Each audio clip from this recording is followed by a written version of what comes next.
The Select Committee on Energy Independence and Global Warming. We have a very important hearing today that I think is going to illuminate an issue that has not really been discussed as fully as it should in our country. Natural gas has been called the prince of fossil fuels, and with good reason. It is cleaner burning and emits half the carbon dioxide of coal and one-third the amount of oil. Natural gas supplies a quarter of U.S. energy needs.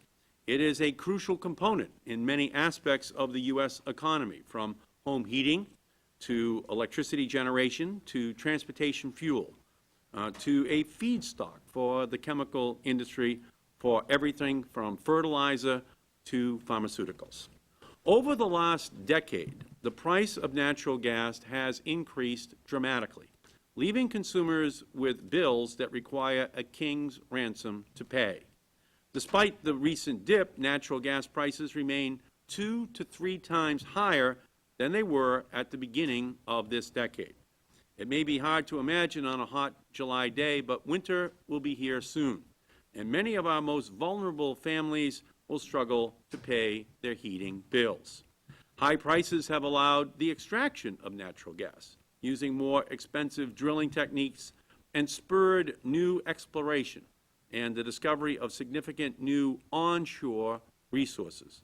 If developed in an environmentally responsible way, U.S. natural gas production could increase substantially.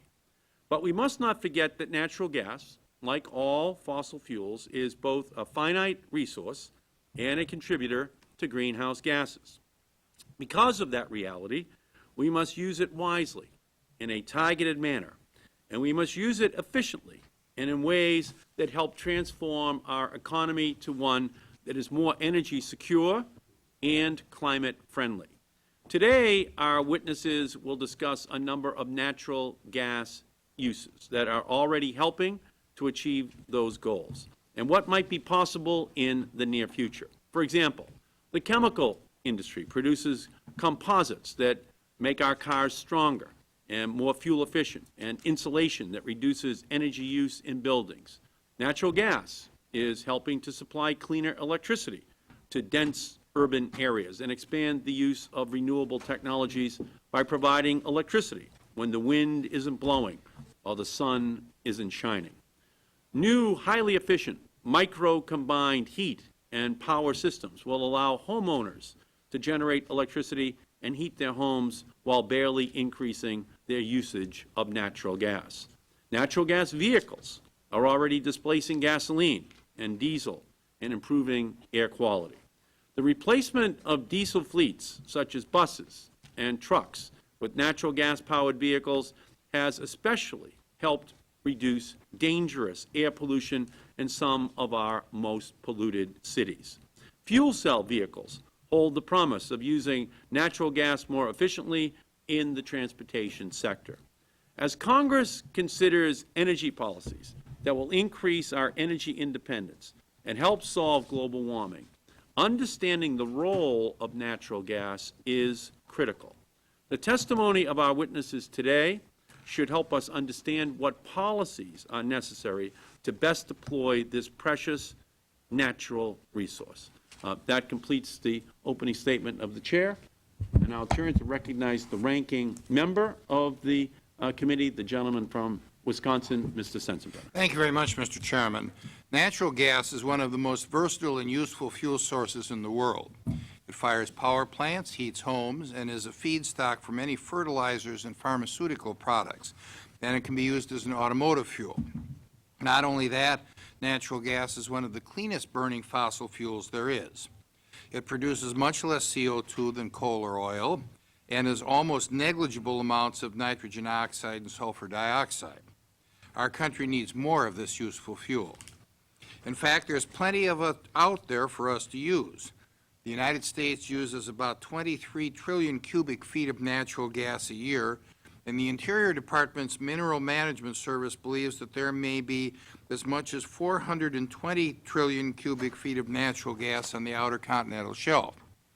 Unfortunately, 85% of this potential natural gas bonanza is off limits to production right now, thanks to a congressional moratorium on exploration. But the congressional moratorium on natural gas doesn't just stretch to offshore exploration. Excuse me. The testimony of Mark Smith of the Independent Petroleum Association of the Mountain States shows that of the 279 million acres of federal land that have oil and natural gas potential, 145 million of these acres are closed to leasing. Many of those acres are in the natural gas-rich Intermountain West. And it's not just the cost of gasoline that's skyrocketing. People are starting to feel the pinch of higher natural gas prices as well. The Energy Information Administration projects that the average cost of natural gas for home heating will rise by more than 40% this winter. That's an average of $364 per home, and for most people that's not chump change. And these high costs are having a profound effect on industry, too. The testimony of Rich Wells of the Dow Chemical Company shows that Dow's expenses for natural gas have quadrupled since 2002. With these skyrocketing energy costs, it's a wonder more manufacturers like Dow aren't taking their operations overseas.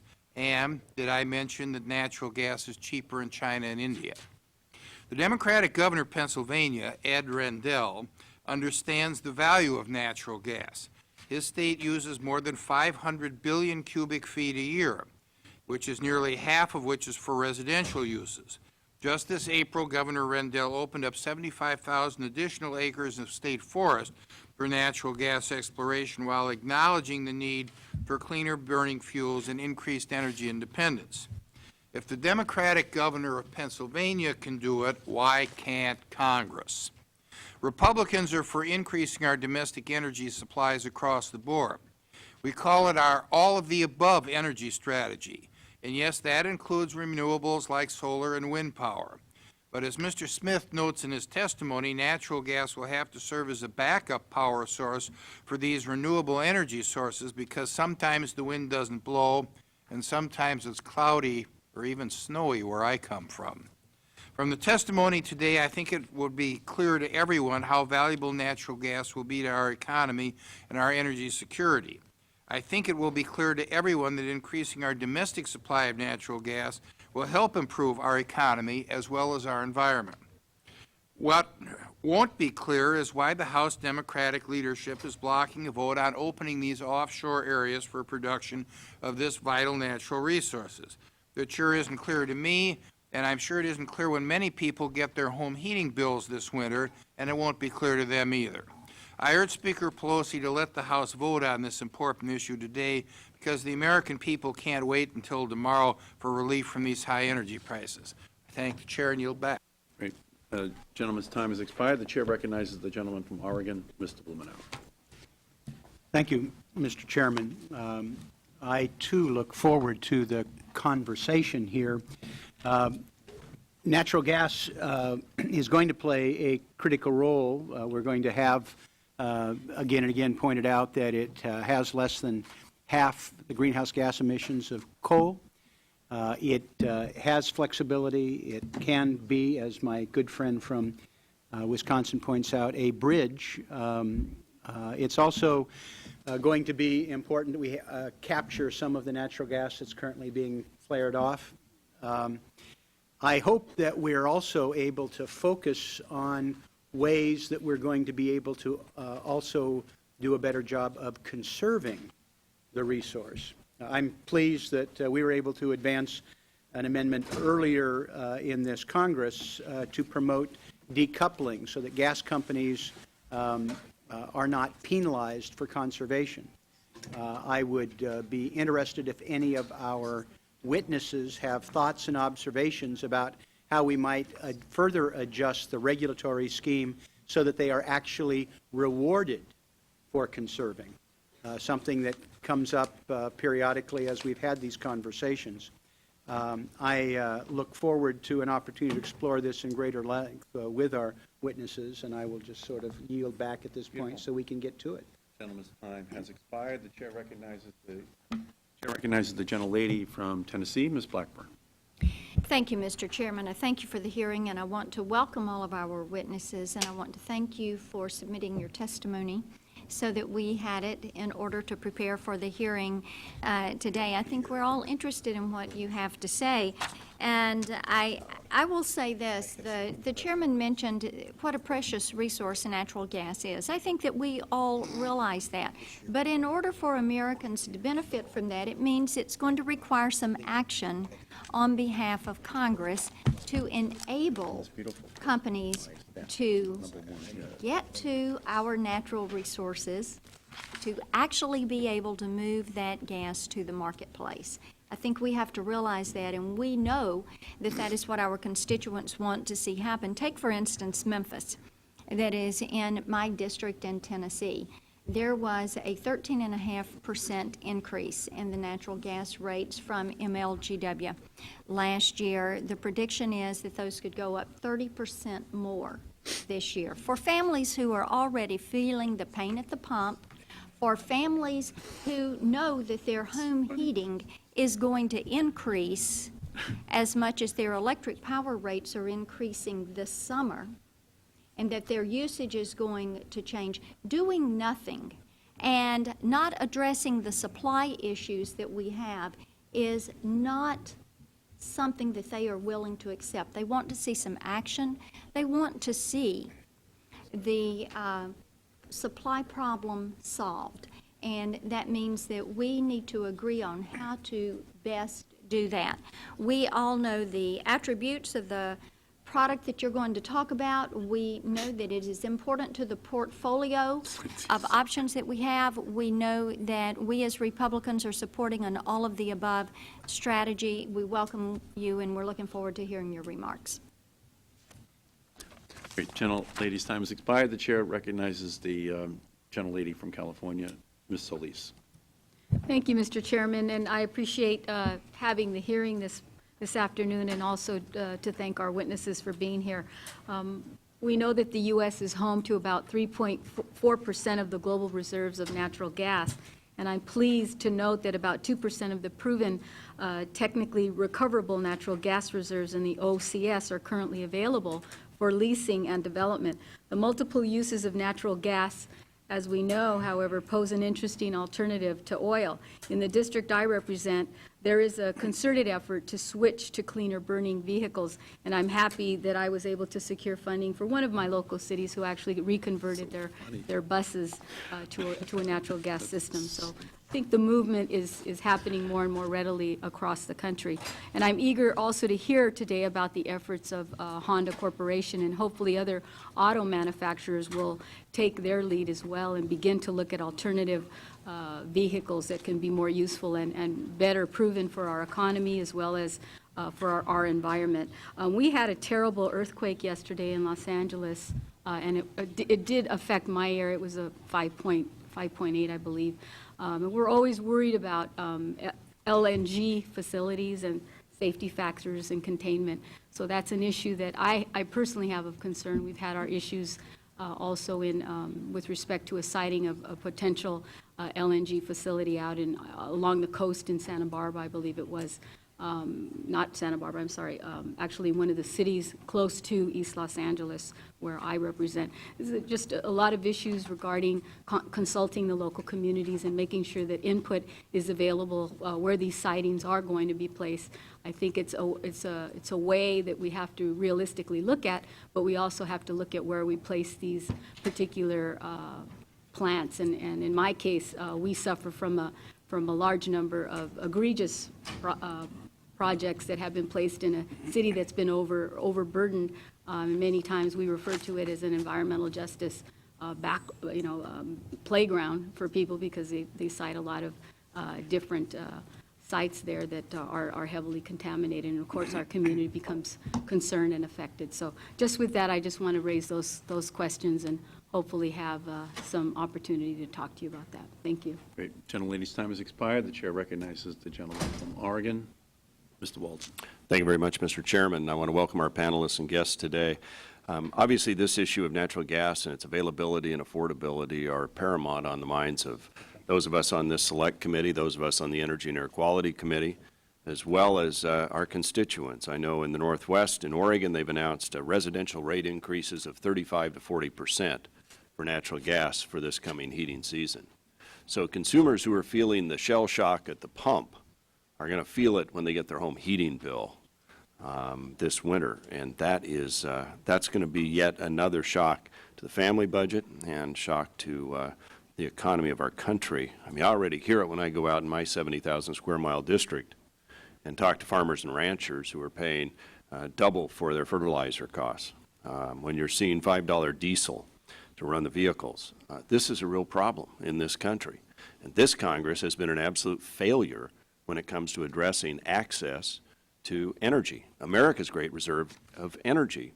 I'm preparing to introduce legislation that will open up the Outer Continental Shelf, give states new unprecedented authorities out to 12 miles, share the revenue back with those states, but also invest in renewable energy in a way that actually produces real revenue, not some mystical, magical offset or something we come up every year and try and figure out how to extend like the production tax credit, but a real 10-year investment from the royalties in production of geothermal, wind, solar, and other alternative resources. It also has a provision in there for conversion of gas guzzlers to natural gas in a match grant arrangement, as well as helping those on low income be able to afford their home heating bills and allow for full payment in our part of the world, the county timber payments, which is the commitment the federal government has apparently given up on.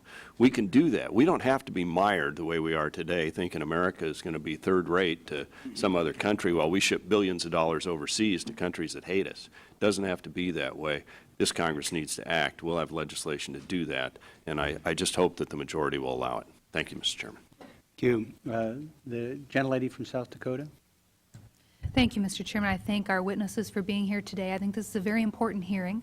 I represent the state of South Dakota, an agricultural district, and like Mr. Walden, I hear from the farmers I represent more than anyone else about the cost of natural gas and the need to increase supply because of the essential component of natural gas into nitrogen fertilizer.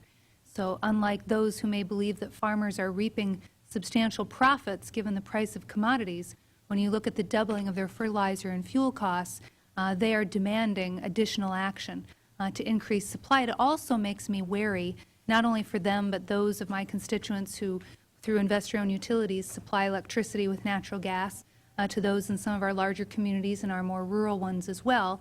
But these proposals that are seeking to propel an increased demand for natural gas before we really grapple with the supply issue.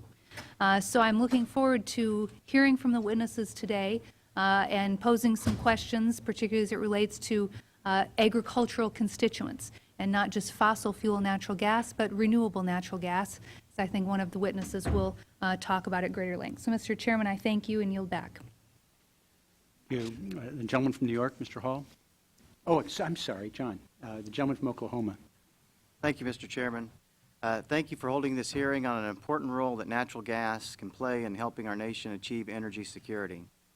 If our nation is going to be serious about reducing the price of gasoline and lowering our dependence on foreign oil, then natural gas must be an important part of any comprehensive energy policy that Congress pursues.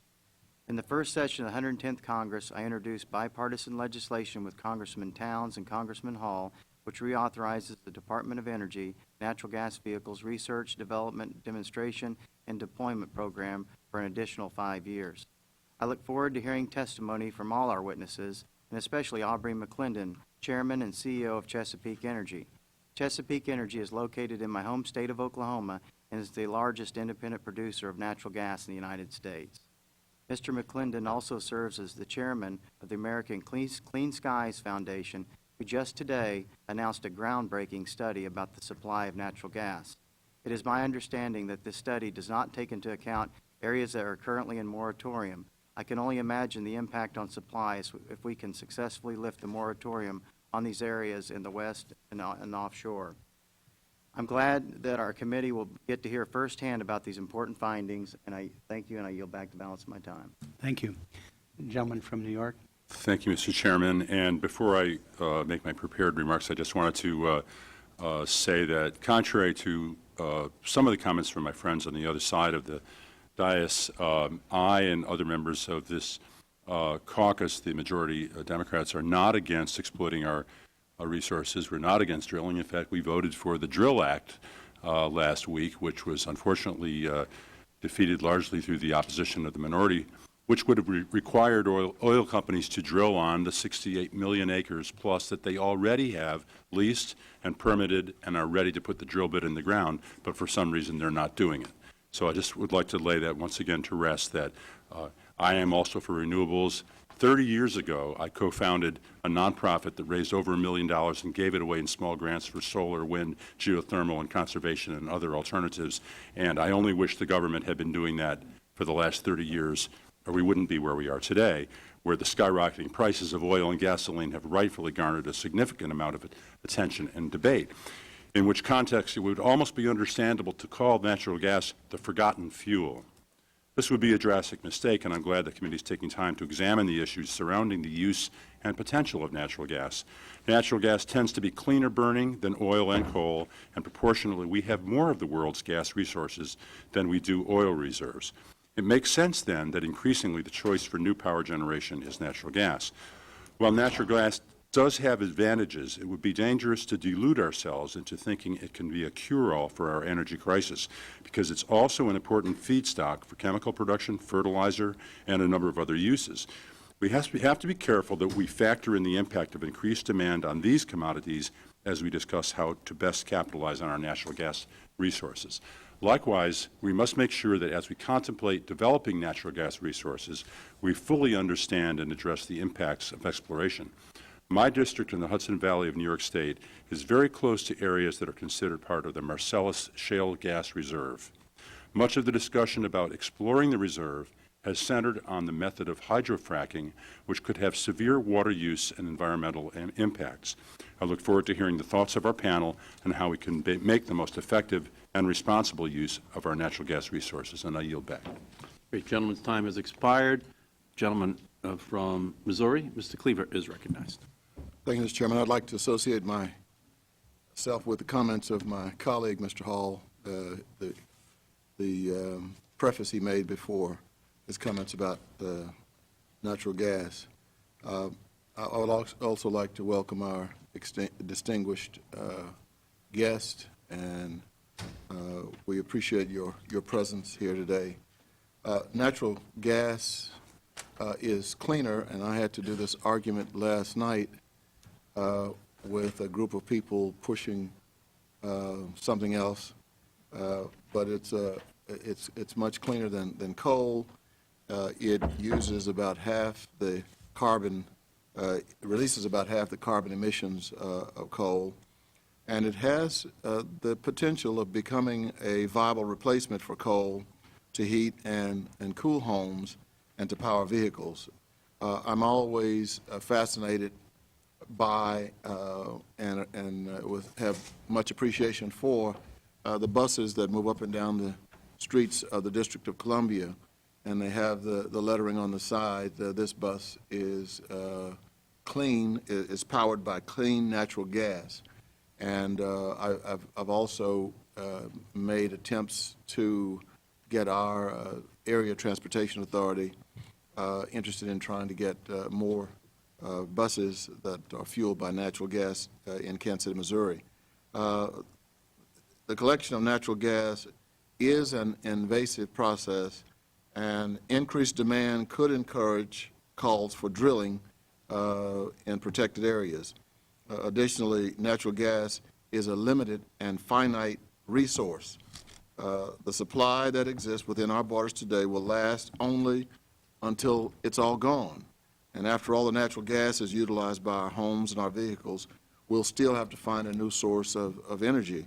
And so I think realistically we need to look at natural gas as a temporary solution, and to leave such a fate to future generations is a morally bankrupt thought. I think it is our responsibility now to have the vision to do those things that will enable future generations and even their progeny to inherit a cleaner planet. And so I look forward to hearing what our witnesses have to say about this critical issue and what the future of natural gas is for our country. Thank you, Mr. Chairman. I yield back the balance of my time. Great. Gentleman's time has expired. Now we'll turn to our panel and recognize our first witness, Mr. Aubrey McClendon. He is co-founder and serves as chairman of the board and CEO of Chesapeake Energy Corporation. Chesapeake Energy is the largest independent producer of natural gas and is responsible for 4% of domestic natural gas production. We welcome you, Mr. McClendon. Whenever you're ready, please begin. Thank you, sir. Thank you, Mr. Chairman and members of the committee, for the opportunity to discuss the great promise of natural gas in the United States. I'm Aubrey McClendon, CEO of Chesapeake Energy, and also chairman of the American Clean Skies Foundation. Today, we issued a groundbreaking new study which proves that America's natural gas resources will last for at least the next 100 years. We are a public company founded in 1989. We do produce 4% of America's natural gas. We drill 9% of America's new natural gas wells. In 2008, we will invest $10 billion to develop new reserves of natural gas right here in America. If there's one message I'd like to effectively communicate today, it's that America is at the beginning of a great natural gas boom, and this boom can largely solve our present energy crisis. The domestic gas industry, through new technology, has found enough natural gas right here in America to heat homes, generate electricity, make chemicals, plastics, and fertilizers, and most importantly, potentially fuel millions of cars and trucks for decades to come. This great new period of discovery in our industry has largely gone unnoticed by the media and most policymakers. Our industry has recently learned how to extract natural gas from massive rock formations called gas shales buried deep below the Earth's surface. For example, just a month ago, Chesapeake announced a new area in Louisiana and Texas called the Haynesville Shale, which was featured 2 days ago on the front page of the New York Times, that we believe will become the nation's largest gas field and the fourth largest gas field in the world. In just the past month, since we've made that announcement, natural gas prices have declined by about 35%. Just by itself, we believe this one field has enough gas to meet the country's gas needs for 20 years. I believe natural gas can be the driving force for how Congress can take bold action to free our country from the death grip of high prices for imported oil, thereby improving our economy, enhancing national security, and helping the environment. How might Congress lead us to that freedom? It's actually very easy. All you have to do is provide incentives for gasoline station owners to add a CNG pump, provide incentives for homeowners with natural gas already piped into their homes to add a home refueling device, provide incentives for manufacturers to make cars and trucks that run on CNG, and finally, provide American consumers with incentives to buy new CNG vehicles or retrofit their existing vehicles to CNG. Why should you provide incentives to switch to CNG? It's simple. Nothing less than the survival of the American way of life is at stake. Oil production around the world has stagnated while demand in developing countries is rising rapidly. The result is that the days of cheap oil are over, and America has been left holding the bag, a bag into which we put $700 billion each year of our national wealth and export it to various countries around the world. We are on the road to national bankruptcy, and we must change our ways. The good news is it's easy to do. We don't need a new fuel, we don't need new technology, and we don't need hundreds of billions of dollars. All you have to do is modify or replace today's gasoline and diesel engines with engines that run on CNG. And that's natural gas that costs half the price of gasoline, is more than 2/3 cleaner, is made in America, and we have plenty of it. Imagine tomorrow if you could announce a new energy plan that would, in one stroke, cut your constituents' gasoline bills in half, reduce our oil imports, improve our air quality, enhance national security, strengthen the dollar, reduce greenhouse gas emissions, and create tens of thousands of new jobs in the U.S. I believe your upcoming re-election chances would be even higher than they already are if that were possible.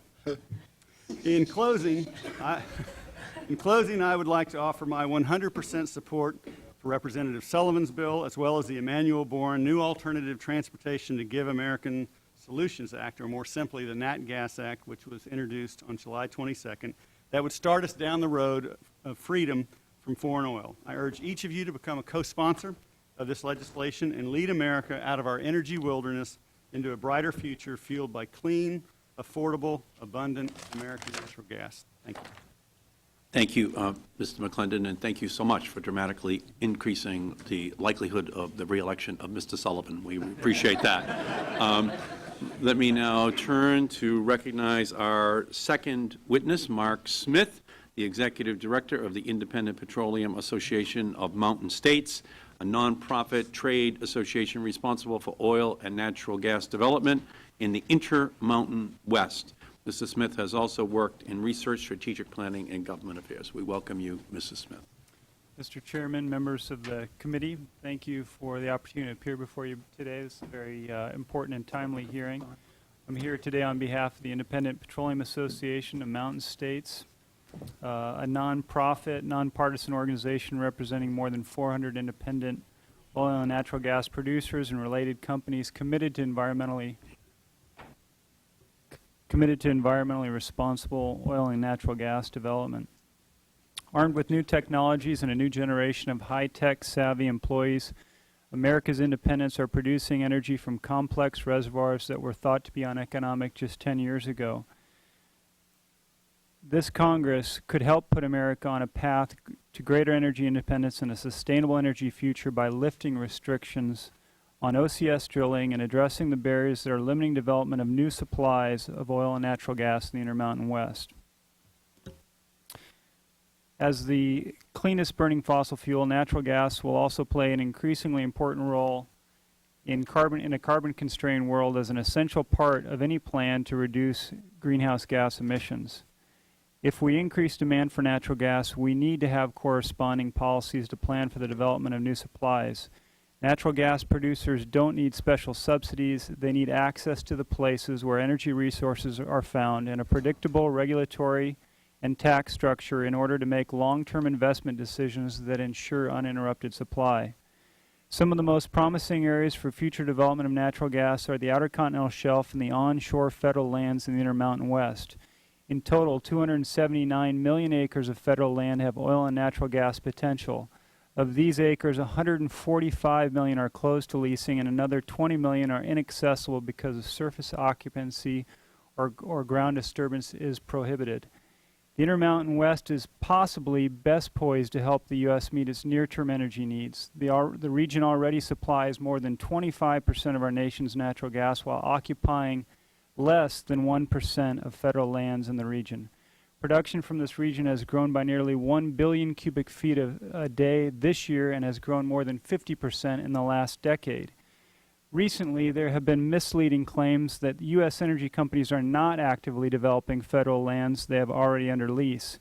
As a remedy, congressional leaders have proposed use it or lose it legislation in the DRILL Act. The use it or lose it approach is the wrong approach and would not solve the real problems that exist with developing federal leases, which are the extensive restrictions, expensive permitting requirements, bureaucratic delays, and frivolous lawsuits that hinder timely development of American energy supplies.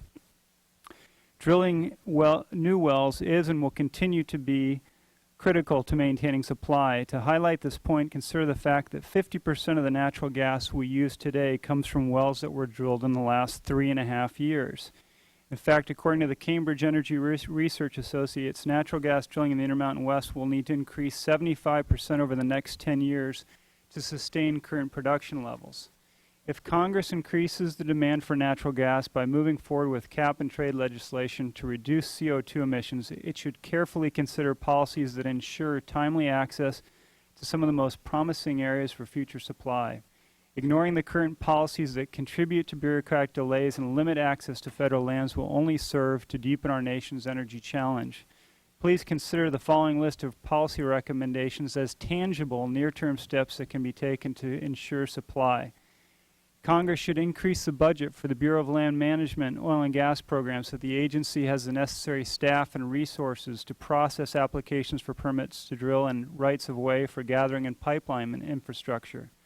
Congress should consider ways to shorten the time frame for processing APDs and other environmental analysis. The bureaucratic delays and runaway costs associated with environmental studies provide no additional environmental protections. Instead, they artificially restrict the development of new supplies of oil and natural gas.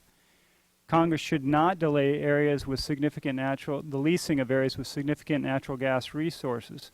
Legislation currently pending before Congress, such as the Rhone Plateau Oil and Gas Leasing Improvement Act of 2008, would place significant restrictions on the development of new natural gas supplies on the former naval oil shale reserves.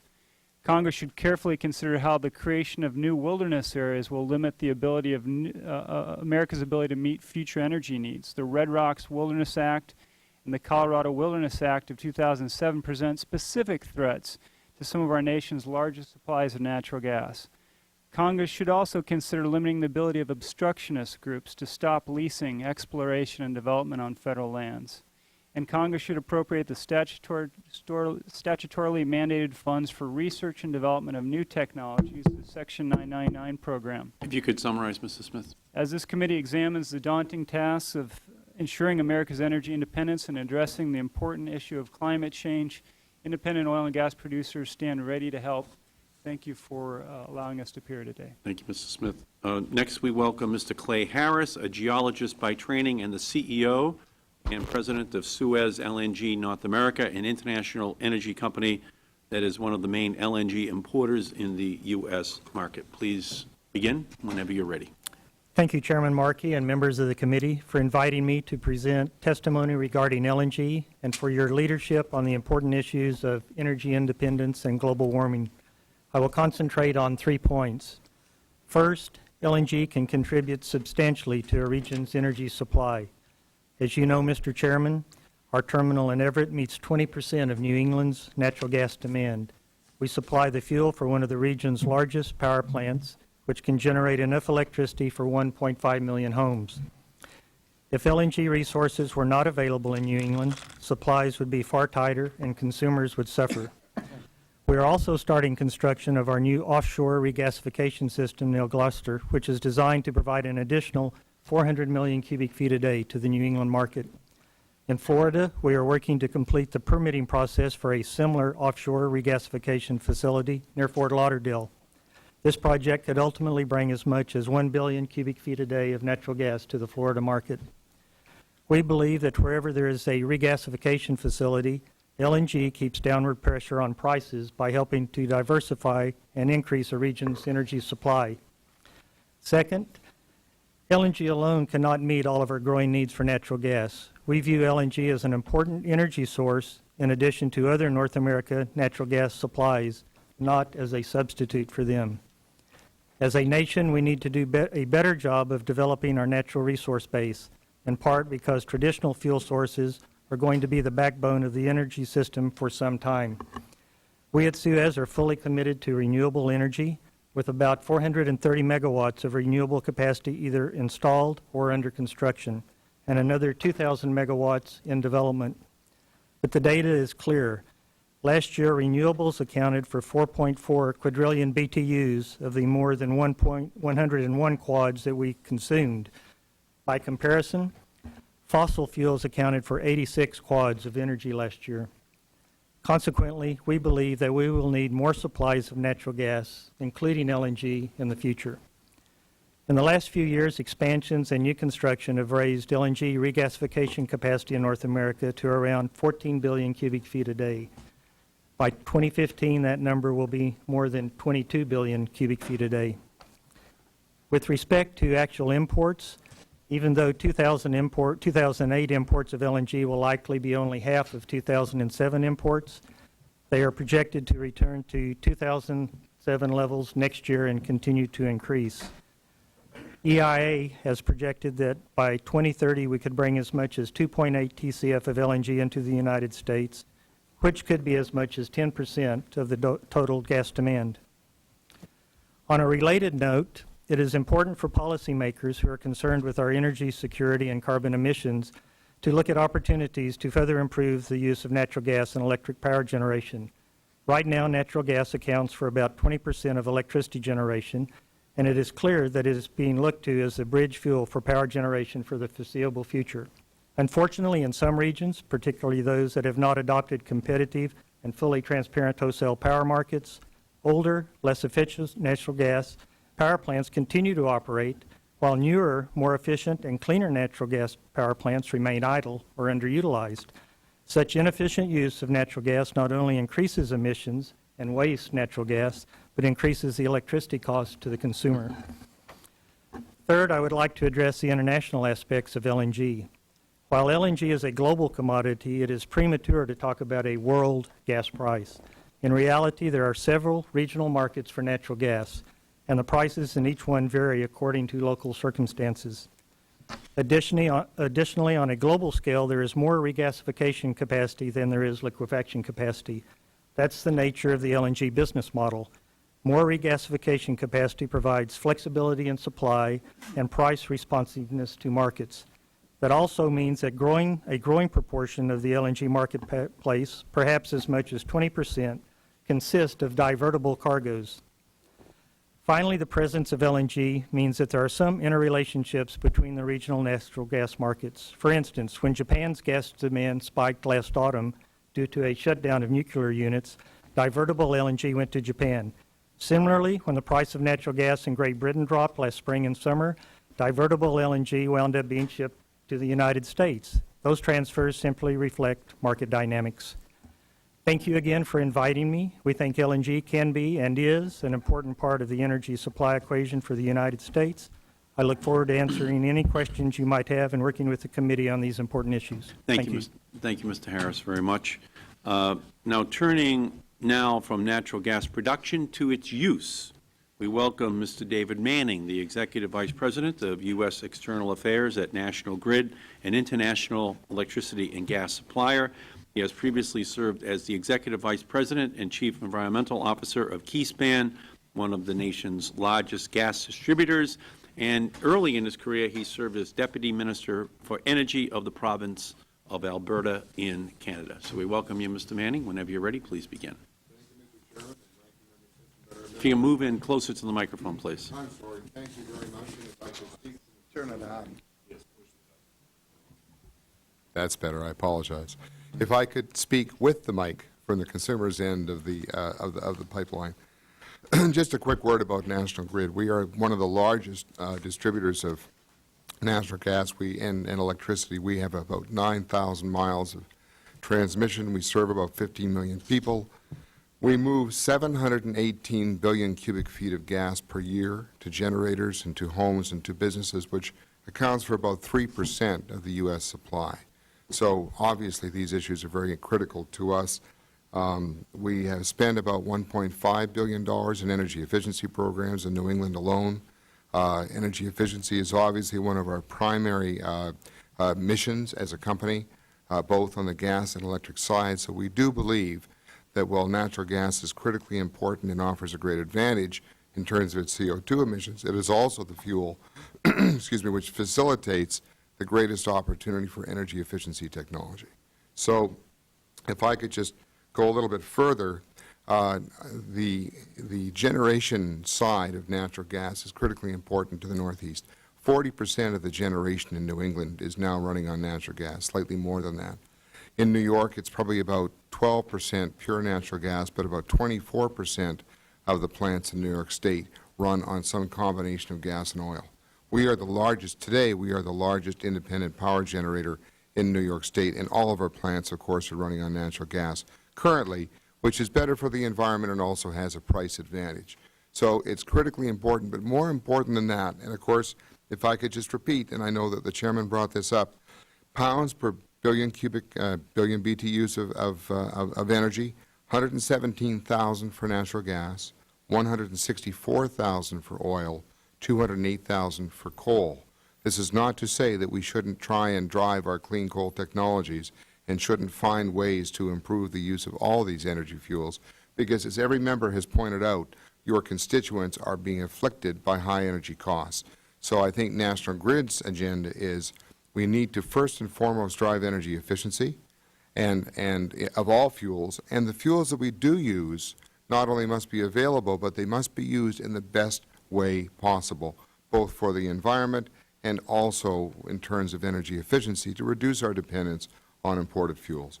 So turning to electricity just again, not only do you have the opportunity for combined cycle, cogeneration, there's a wonderful plant in Oregon. I had the opportunity to cut the ribbon in a former life, as the chairman pointed out. Natural gas comes in, runs a generator. The waste heat from that generator runs a second turbine. 2 sources of power go to Spokane. That, of course, is cogeneration. So you have 2 sources of power. The waste heat from that second, that's still a waste heat from the generator, goes out the back end. And so those of you who haven't been, Idaho and Oregon have a lot of potato farms, all run by satellite. It's wonderful to see. Blows the waste steam, the waste heat from that steam, blows the skin off the potato, slices, fries, freezes, and cycles back into the plant. Now you've taken a power generator into a much higher efficiency level. And of course, that same kind of technology is available at homes, businesses, with technologies like combined heat and power, which of course are driven primarily and best by natural gas. Honda has the best example we've seen, which is FreeWatt, which is a unit for the home, which we can discuss in a moment. Also, natural gas vehicles, we have tremendous expertise. I believe as a company, this has been an issue for us for many years. Mass Bay Transit, we have converted over 1/3 of their fleet. 100% of the vehicles in the Long Island bus fleet are operating now in natural gas. We have a fleet of Honda natural gas vehicles for our customer service. We have our own corporate fleet of natural gas vehicles. Our benefits, however, have been primarily in fleets, and our current focus is on school buses. We have converted the entire Long Beach School Division because those school buses not only are running more efficiently, but they're also improving the air quality of the passengers, which we think is a critically important opportunity. Not to leave aside, however, electric vehicles, because again, our point is these are prime fuels, they are premium fuels. We must use them efficiently. We have a combined cycle plant, the most efficient plant in New York. It has not stopped since the day it started in 2004, but between the hours of 2 a.m. and 6 a.m., it drops from 250 megawatts to 160. So the idea of plugging in your plug-in hybrid to a windmill is a great idea. But in the near term, plugging into Ravenswood will dramatically improve the air quality just on that point alone. Look forward to your questions. Thank you, Mr. Chairman. Thank you, Mr. Manning. Our next witness is Rich Wells, the Vice President of Energy at the Dow Chemical Company, one of the world's leading manufacturers of chemicals and plastics. Dow is committed to corporate sustainability and since 1990 has reduced its emissions of greenhouse gas emissions by 20%. We welcome you, Mr. Wells. Whenever you're ready, please begin. If you can turn on the microphone and move it up close to you. It's on. Thank you. Thank you, Chairman Markey, Representative Sensenbrenner. Can you please pull in the microphone a little bit more close? Yes, certainly.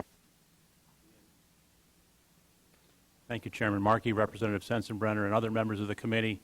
Thank you for the opportunity to provide our views on natural gas and its role in the future and energy climate change policies of our country. First, I'd like to address the role natural gas plays for Dow.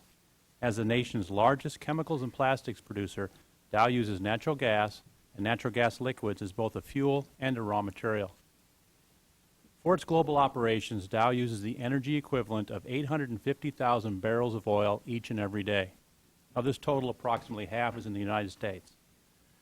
Dow converts natural gas and natural gas liquids into more than 3,000 products essential to our economy and our citizens' quality of life.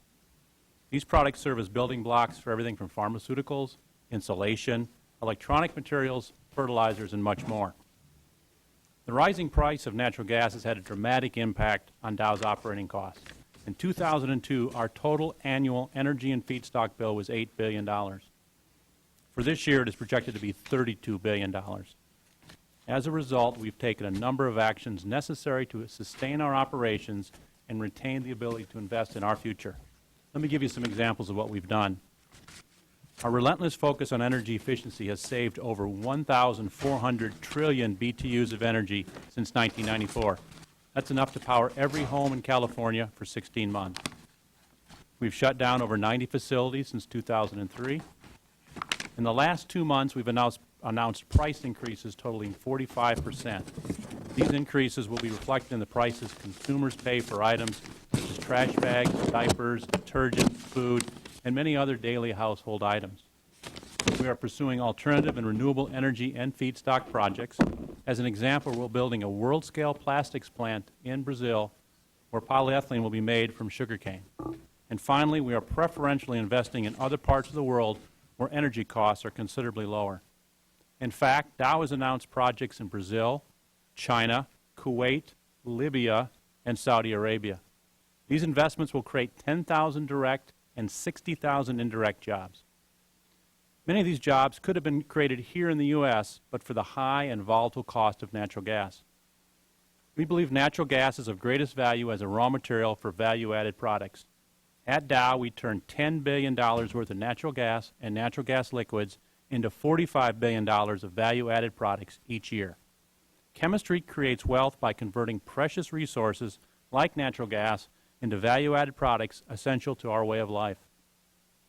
With the additional proposed uses of natural gas, the industrial sector will become the shock absorber in the form of demand destruction.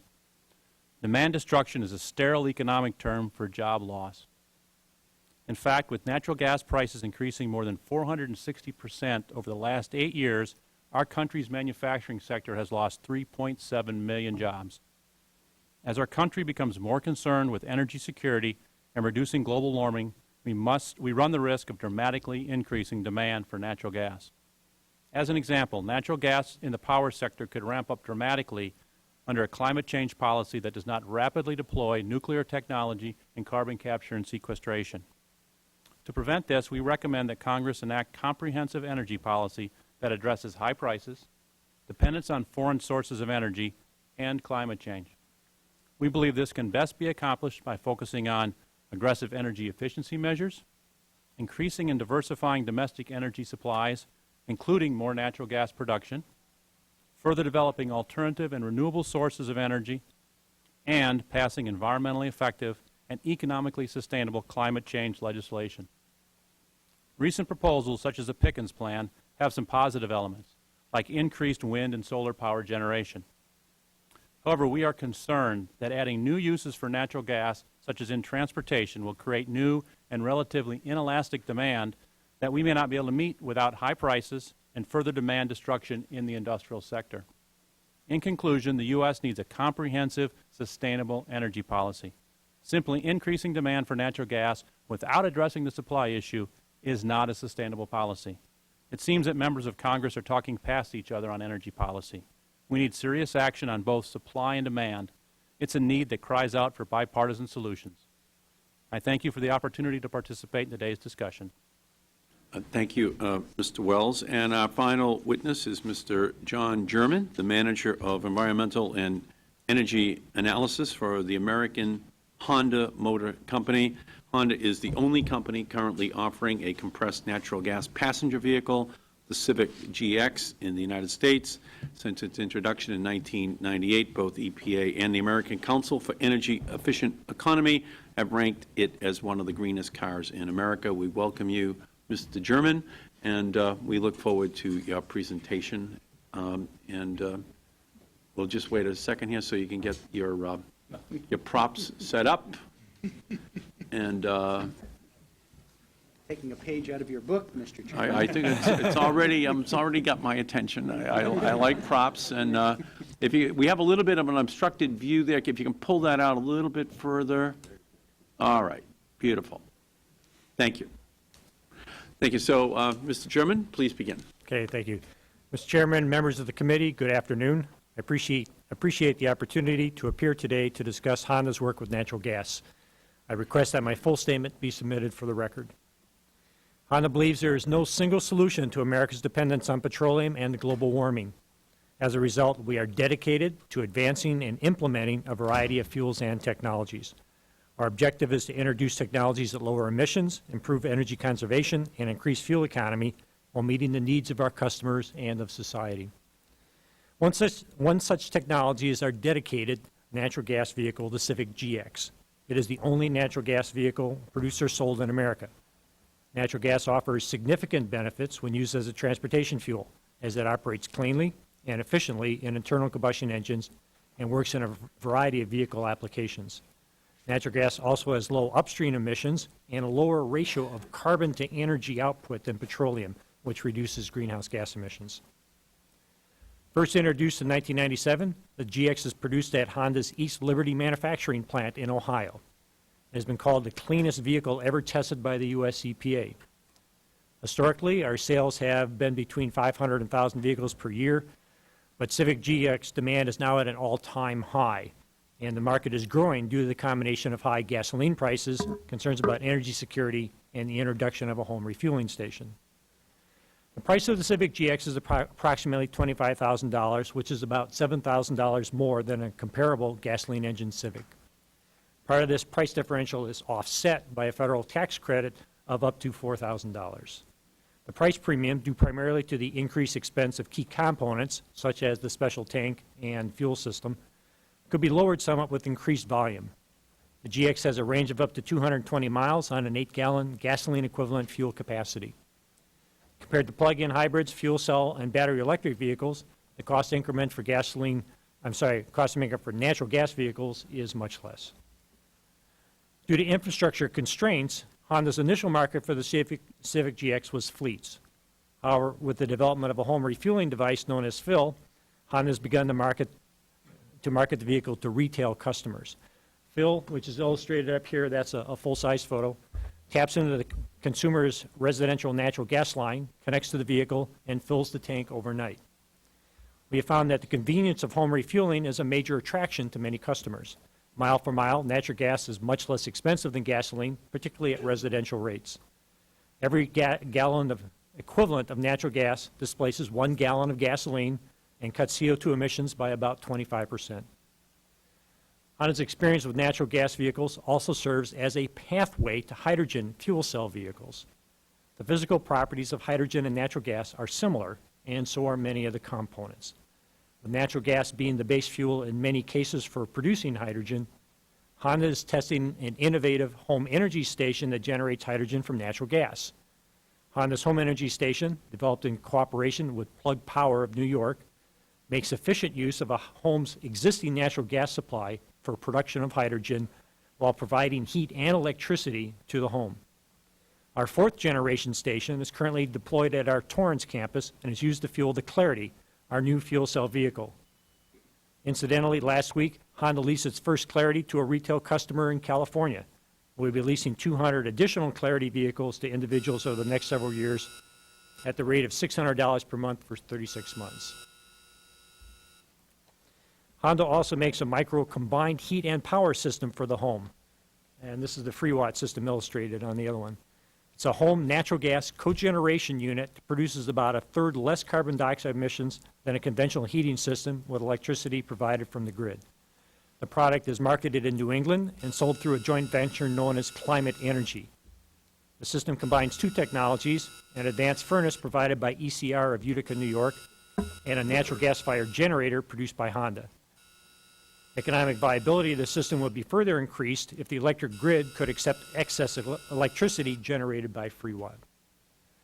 Our energy and global climate challenges are so immense, we're going to need rapid deployment and implementation of as many feasible technologies as possible.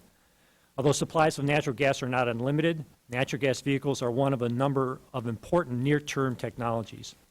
Natural gas may also be a core fuel for what may be our best long-term technology, fuel cell vehicles with hydrogen extracted from natural gas. This concludes my statement. I'm happy to answer any questions. Great. That completes the time for the opening statements from the witnesses. I think we'll have time for Mr. Sensenbrenner and for myself to ask questions, so I will begin, and then we will come back right after the roll call to recognize other members. So the chair will recognize himself, and I'm going to ask Mr. McClendon and Mr. Smith, you both mentioned in your testimony that U.S. natural gas production is up while demand has remained relatively flat, but prices are still high, and many American families are already worried about paying for their heating bills this winter. Will prices come down substantially as more and more of this natural gas goes into the system, and will expanded use of natural gas as we've heard from Mr. Wells in the vehicle sector, have an impact on pricing for home heating, heating purposes, if there is that expanded demand for it. Mr. McClendon. Thank you, Mr. Chairman. First thing I would say is that gas production has actually been increasing the last 3 years at a compounded rate of 6%. Over the last 3 years? Over the last 3 years on a compounded rate. Before then, for 5 or 6 years before then, gas production was flat to slightly declining. This year looks like we'll have the industry's best year in modern history. We'll be up probably 9%, and that's the equivalent of 4 or 5 BCF a day of new production in the U.S. So do we have enough natural gas to meet all these new needs for natural gas? We see demand going up for natural gas, for electricity. Certainly it's become harder and harder to build a coal plant these days. It's difficult to build a nuclear power plant. And our view on that is simply that gas is there, it's clean, it's affordable, and we think it ought to be used. With regard to whether or not there's enough to fuel the automobile industry, right now if you were to move 2 million cars to natural gas, that would be about 1% of the U.S. Car fleet. We think that would increase natural gas demand by about 0.75%. So the Emanuel Boren bill seeks to increase demand or seeks to increase the amount of cars in the U.S. that run on natural gas to 10%. We think that that would require only about a 7.5% to 8% increase in demand for natural gas. And again, that's over 10 years. And in the context this year, our industry will increase production by 9%. Can I talk for a second about using natural gas to generate electricity? We will have, in some manner, shape, or form, legislation that passes here over the next couple of years that is a cap-and-trade system that puts some price on carbon. How much of these new discoveries can be used in order to make it possible to retire dirty, old coal-generating plants, and as a result, help us to meet whatever commitments the United States makes in the Copenhagen round? Well, the American Clean Skies Foundation today released a study that had been performed by Navigant Consulting, which the authors of that report have concluded that over the next 20 years you could begin to retire the dirtiest of coal-fired power plants and not affect the price of natural gas, again, because of the amount of production increase that we have. Do you know how many megawatts they're talking about in terms of retired coal-fired plants? I don't, but you have about 500,000 megawatts of installed power. You use about 400,000 of it in all. On a daily basis? Right, yeah. all incremental, most incremental megawatts. So is it possible that 50,000 new megawatts of natural gas electrical generation or 100,000 new megawatts of electrical generation is possible? Right now, 20% of all electricity is made from natural gas, and that only consumes about 25% of natural gas in the U.S. So if you're increasing natural gas by 5 to 10% per year, you can add tens of thousands of megawatts a year and not impact. So is it possible, in other words, to reduce from 50% the electrical generating capacity for coal in the United States down to, let's say, 35%, and to increase the natural gas electrical generation from 20% up to 35% of our total needs, and as a result meet the big climate change goal that we would have? 3 years ago, I would have said no. Today, I say yes because of the technological breakthroughs that has occurred in drilling for natural gas into these shale deposits. So with the supply available, how long do you think it would take to make a transition like that? I'm not an expert in that. What I'm an expert in doing is telling you that I believe that we can increase the supply of natural gas. You're saying the supply will be there to at least 5% per year. How the market decides to use that, whether it be for cars, whether it be for electricity, whether it be for more plastics and chemicals, I can't really comment on, but I think the surprise that I have for people today is that the technological breakthrough that we have developed in finding gas from shales changes everything about what you think about natural gas scarcity in America. Thank you, Mr. McClendon. Mr. Sensenbrenner is recognized. Thank you very much, Mr. Chairman. As the Chairman knows, I am a sharp critic of what I refer to as cap and tax, because it is an indirect tax that people will pay through their utility bills and at the pump and practically every place else. We've heard today from many of the witnesses that if there is a cap and tax proposal passed by the Congress, there will be a huge incentive for utilities that generate electricity from coal to convert to natural gas, because they won't have to buy as many carbon credits by using natural gas. And that's going to increase the demand in natural gas and put pressure on increased prices. With that in mind, I do not share my chairman's feeling that cap and tax is inevitable, but if it does pass, does that increase the urgency of lifting the moratorium on offshore drilling? And even if it didn't, I'd like to ask all of the witnesses simply to give me a yes or no answer of whether they support lifting the moratorium on offshore drilling right away. Starting with you, Mr. McClendon. We don't drill offshore. We don't drill in the Rocky Mountains, but I'm for all things American. So I think we should develop all of our American assets. But I will tell you that this new surge of shale production comes from private lands, and I think it's something we all need to recognize, that there's a lot of gas coming out of some traditional areas. The clock is ticking both across the way and here. Mr. Smith? Policies that call for increased demand without corresponding plans to increase supply are a recipe for disaster. We absolutely believe that we should be developing all of our energy resources in the U.S., especially in the Intermountain West and the Outer Continental Shelf. Okay, thank you, Mr. Harris. Sir, just a simple yes. Okay, Mr. Manning?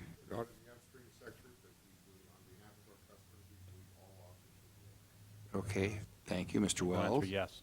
Okay, Mr. German. Yeah, it's a little different. We produce vehicles. We're not in the fuel generation side, but Honda is certainly on record as saying that we need to reduce consumption, and all ways to help do that should be on the table. Okay. Can the record just at this point note that the chairman could have had 6 people who took the opposite point of view, so it just showed the open-mindedness of the chairman in the construction of this panel. Well, we will excuse the mistake the chairman may feel that he made on this, and I yield back the balance of my time. I thank the gentleman. We're going to take a, how much time is left? Does anyone know on the roll call right now? About 6 minutes. What I'm going to do is recognize the gentleman from Oregon, Mr. Blumenauer, and pass the gavel to him, and he can make a decision as to how long he wants his question period to go. Thank you for your courtesy, Mr. Chairman. I do appreciate the gist of the presentations here, and particularly, Mr. McClendon, starting with what you were talking about in terms of increased supply. There, as you see, there's a modest difference of opinion around here in terms of point of emphasis. There has been great the evidence we've received from the administration is that the majority of the Outer Continental Shelf is already available. There's only about 2% of the 7% of the gas that is off limits, and that basically nothing is going to happen for 20 or 30 years. It's going to profoundly affect supply here. So there are a couple of choices. We can spend all our time and energy battling over something that may happen 15 or 20 or 30 years from now. Burn a lot of political energy. Or we can focus on what you've been talking about here, maximize supply, what I mentioned in my opening statement about providing incentives for people to actually conserve and reward people for stretching it more, and be able to talk about the amazing flexibility that the product that you're talking about here today offers for the next 10 or 15 years, while we're still increasing domestic supply, while we can deal with things that don't have people at each other's throats, and be able to actually make some progress. I am curious if, starting with you, sir, if you have some thought that maybe we might be able to have an energy policy for this century that talks about substitution, for example. Why in the world would we have anybody heating hot water with electricity today from coal-fired plants until we deal with I'm trying to get a sense of if you have some thoughts about how we might be able to get past the knife fight and the dueling statistics that won't make any difference for 20 years, and maybe get at what you're talking about here to change the system, provide the incentives, and make that transition. I believe my role in this hearing and in this world is to do one thing, and that's to increase the supply of affordable, clean, burning American natural gas. I'm not an expert on access. I'm not an expert on offshore drilling. What I can offer is that our company is going to spend $10 billion this year to increase our #1 position in the industry from by 25%. Our production this year is going to increase by 25%. We produce 4% of our nation's natural gas. I'm here to testify that from existing sources, areas of production, Texas, Oklahoma, Louisiana, Arkansas, that there are enormous new resources of natural gas that, in my view, will increase the supply of natural gas in this country for at least the next decade by a minimum of 5% per year. Okay. What the market wants to do with that in terms of making cleaner cars, making cleaner electricity, great. I'll leave that to the market. But I will tell you that it will take a while for people to adjust to this new supply surplus. I want to move to Mr. Manning. I appreciate what you're saying, but I think it's very important if we're going to be able to roll the nothing that we are hearing indicates that some of the peripheral things are going to make any difference for 10 or 15 years. But you're looking for policy changes that will make a difference almost immediately. And you have confidence that we can do this within the range of supply?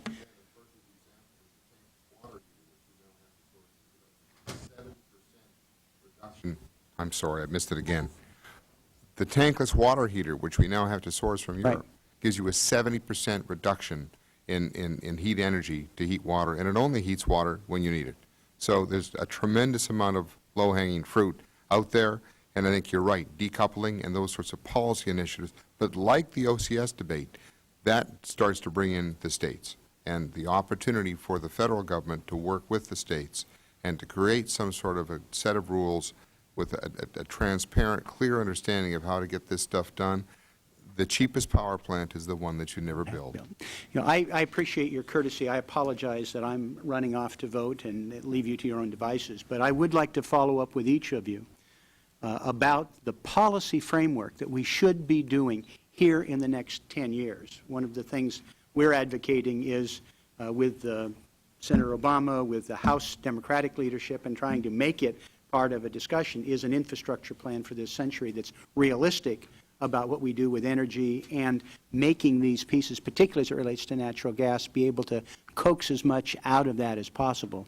And I would be very interested in being able to explore with you the sorts of your comfort level are being able to go ahead for the next dozen years or so, and the specific policies that we might be able to do to encourage transition, encourage appropriate conservation. I mean, I feel good that my hot water heater in Portland is not working when I'm here in Washington, D.C., but there are other things, I think, large and small, that we'd really like benefit of your counsel so that when we finish the partisan knife fighting and we do all this stuff, we're able to move forward with things that will make a difference this next decade. And I appreciate your courtesy and how informative your testimony was. It was very useful.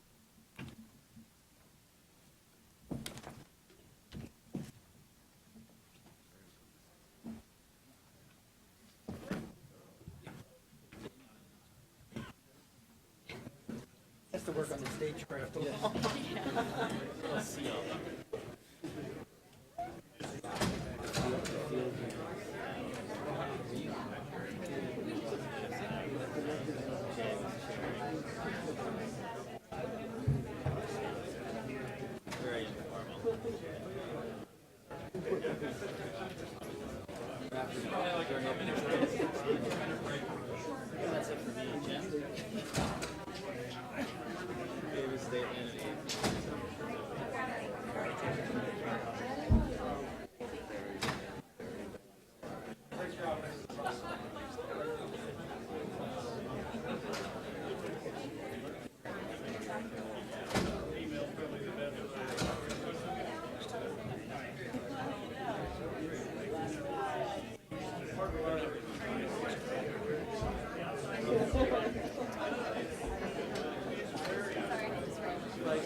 The Select Committee on Energy Independence and Global Warming, and our discussion of the role which new discoveries of natural gas can play in our energy and climate change legislative deliberations in our country. And looking around and not seeing any members, so I will recognize myself, which is the prerogative of the chair. Mr. Chairman, Honda has some of the best engineers in the world. I find it interesting that after building a compressed natural gas passenger vehicle, Honda's engineers have pursued a fuel cell passenger vehicle based initially on producing hydrogen from natural gas. explain to the Select Committee Honda's reasoning here. Was this driven by a desire to find a more efficient way to use natural gas in the transportation sector? No, the fuel Can cell. you turn on the microphone, please? Should be on. Our fuel cell vehicle uses compressed hydrogen simply because that right now that's the best option for powering a fuel cell vehicle. We looked at all the other ways of doing it, and at least the certain current states of technology, that was the best. And if you're using compressed hydrogen, then there are a lot of things you can learn from compressed natural gas, both from the customer side, how they respond to refueling, and especially refueling at home. We see the home refueling stations as a way to help break the chicken and egg problem that you have with new technologies and new fuels. And it's very interesting in that this home refueling is very similar for both natural gas and for hydrogen. So there's just a lot of similarities there, and so we've been continuing our natural gas program. And one of the advantages of that is that we get experience that we think will translate into fuel cells. Now, can you talk a little bit about this heat, electricity product that you have that people can purchase in their homes? How many have you sold in the United States? So far in the U.S., it's probably double digits, but this is something that we have been selling in Japan. So more than 9. More than 9, yeah. But we have been selling this similar product in Japan since 2003 or 2004, and we sold 70,000. 70,000 of them in Japan.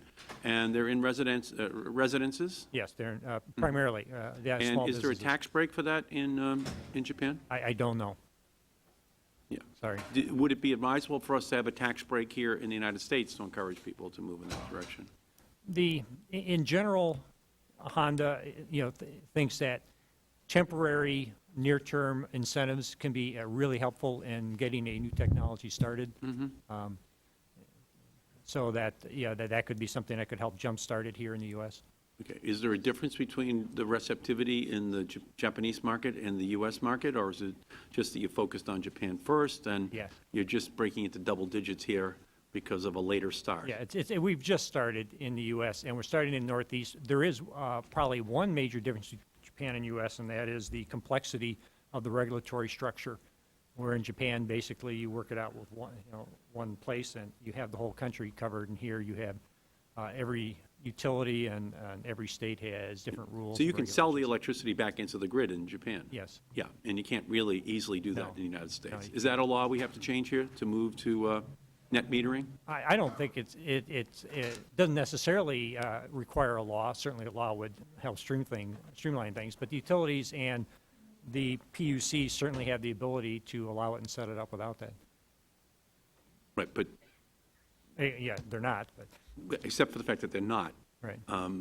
If you leave aside the fact that they're not, do you think a law would help? Yeah, it would certainly help. There's a major. If there was a law that actually allowed for net metering across the whole country, and you sold 70,000 units in Japan right now, how many units do you think you could sell in the United States? I can't answer that. One of the problems you have is that You're not in the business development sector of Honda, are you? Mr. McClendon would have answered that question, okay? Honda made the mistake of sending an engineer here. So, And I understand, okay, so my time is, okay. it is a unique product. No, Anytime you have a unique product, you have a consumer education process that you have to go through to get them comfortable with it. Okay, I won't be throwing bigger watermelons across the plate for the rest of the day. Let me turn and recognize the gentleman from Oklahoma, Mr. Sullivan. Thank you, Mr. Chairman. I got some questions for Mr. McClendon. Can you speak about the outlook for Barnett Shale and Marcellus Shale? And is there adequate pipeline capacity to market the Barnett Shale production? Sure, let me give it some context here. The Barnett produces about 4 BCF a day out of about 53 BCF produced in the U.S. right now, so about 7 or 8% of the nation's largest gas field in the country. The Marcellus you refer to as the formation that underlies Pennsylvania, New York, and parts of West Virginia. There is sufficient pipeline capacity now, but as production increases, both in those two areas and also in the Woodford in Oklahoma and in the Haynesville in Louisiana, we're going to have to build more pipelines. But the industry has the financial ability to do that. We have the responsibility to do that, and we will. And what is the break-even point for gas shale? Today, I believe the break-even price using Henry Hub pricing is somewhere around $8 per MMBTU for the natural gas industry. That includes some return on investment, and that's why I think that the range of prices for natural gas will, over the next, let's call it 3 to 5 years, average between $9 to $11 per MMBTU. And are you currently considering exploring in areas of Pennsylvania that were under drilling moratorium that were lifted by Governor Rendell? We have operation, or leasehold rather, all across Pennsylvania. We are drilling there today. We were not affected by the previous moratorium, but we are now affected by one in New York, which has been passed by the governor in the past couple of weeks, that has shut down Marcellus drilling in New York until further environmental impact work has been completed. Thank you very much. And Mr. German, how many cars are you guys making right now? The ones that dedicated NGVs a year? Yeah, it's since we introduced it in '97, we've sold about 7,500. Currently, the demand has spiked with the spike in gas prices. We can't currently keep up with it, so it's something we'll have to evaluate, increasing the sales in the future. But it's been averaging less than 1,000 a year so far. How much do they cost? It's $25,000. Okay. Which is about a $7,000 increment over a comparable Civic. Thank you very much. Thank you, Mr. Chairman. You rest your case. Natural gas that speaks for itself. You know, the gentlelady from California, Ms. Solis, is recognized. Thank you, Mr. Chairman. I just wanted to mention that on Monday, I had the privilege of attending a special hearing that was held between Republicans and Democrats in New Orleans, and the subject matter was energy independence and security, and a lot of the issues were talked about here. But I am still kind of concerned about comments that Mr. Smith made regarding our inability to open up more opportunities to drill, when in fact the facts are that we do have about 68 million acres that are available in the National Petroleum Reserve that's available that we're not really taking advantage of. Those are already available. There's leases, there's permits. I haven't heard of any major environmental problems that have come up to restrict any further opportunities there. In fact, several years ago, one of the refinery companies in Arizona, in Yuma, to be more exact, asked for permits, and they were issued, and the company there decided not to go forward, and as a result of costs, not environmental costs, but cost that they thought wouldn't be profitable, so they didn't go ahead and build their refinery. With respect to the Outer Continental Shelf, we have passed legislation in the past 2 years to allow for drilling, and in fact, that was something that was done by this Congress. And I don't understand why there's this insistence that we continue to have this dependence on fossil fuel when we know that it's detrimental, it's limited. There should be other ways of looking at alternative fuel and technology. And my question at that debate, and would be for you, is what is the petroleum companies doing to invest in renewable technologies? I mean, obviously, you're up against many financial factors as well, in terms of having the adequate equipment and the workforce and what have you. But what are we looking at down the line so that we can really kind of cut our dependency on what happens in the Middle East and geopolitical matters that we're never going to be able to control? So I would like to have a response. Well, I think that's a very appropriate and good question. Natural gas is, as you know, really the silent partner to renewable energy. It's the thing that takes renewable energy from a vision to a reality. Today, wind power provides 0.77% of our electricity demand, and it has the potential to grow quite a bit more. Solar is about 0.01% of our electrical demand today, or electrical production. When utilities build new production or new capacity for natural gas or for wind and solar, they want to be able to ensure their customers that when the sun isn't shining and the wind isn't blowing, that they can still produce electricity for homes and for businesses. And so natural gas is that source of power that gets built as the intermittent source that backs up those renewable supplies of energy. So it's not an either or. Natural gas is the partner to renewable energy as we move towards a more renewable future. But you didn't answer my question, though. What kinds of investments can your industry make to help, or is there any talk about that? I mean, that's what's disturbing to me. We're in a recession. We have high unemployment. We have people paying outrageous amounts for their energy, their electricity, and it's going to get worse. And in places like mine in California, it's unstoppable. Right. We're seeing a little relief, 20 cents. That doesn't make it. And people need to step up to the plate and take responsibility. I'm glad to hear there are other sources of energy that we can look at, and gas, I agree.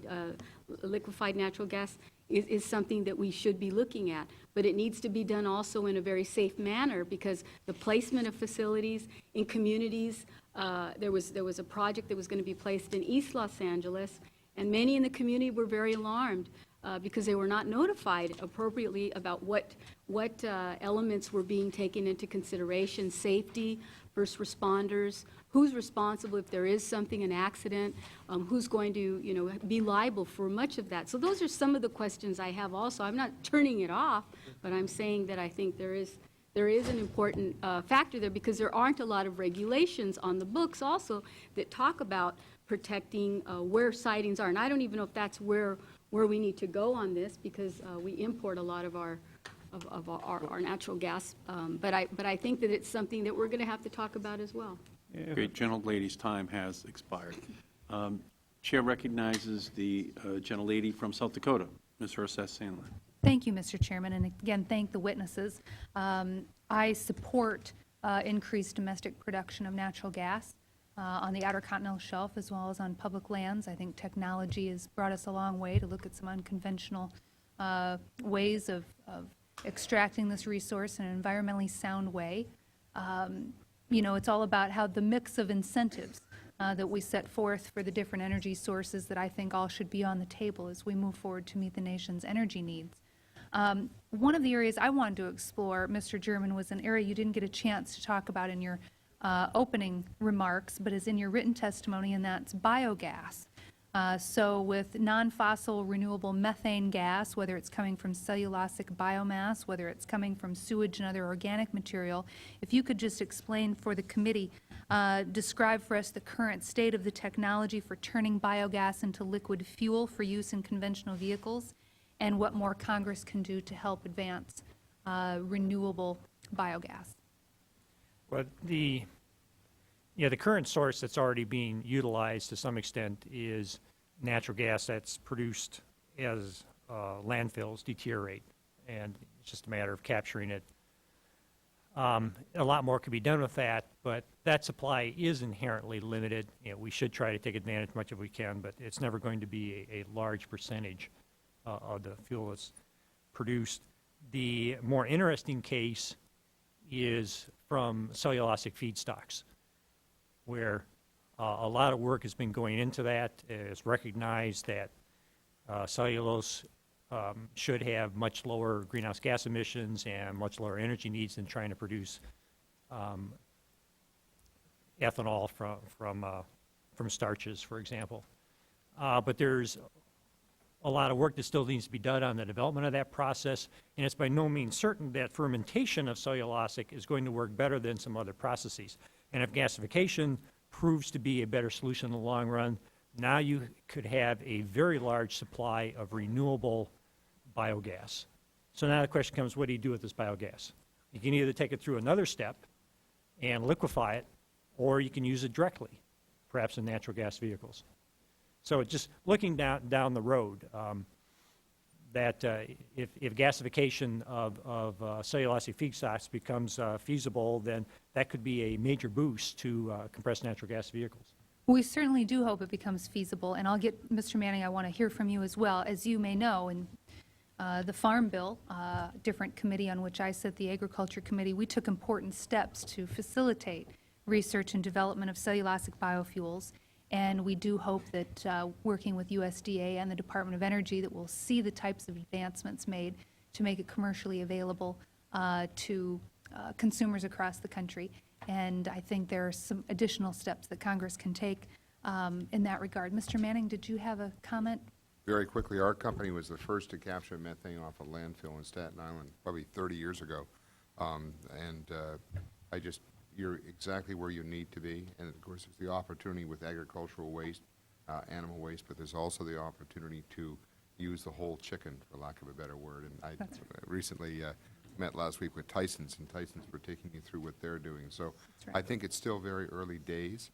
I think it's also very interesting when coming from an urban environment like we do, the tipping fees, the refuse fees for large cities in this country are enormous. So there should be a tremendous opportunity for Congress, I would think, to look at that as a very real option. And as you say, as you know, the components, the methane components are quite practical. Right. So there's a whole array of options.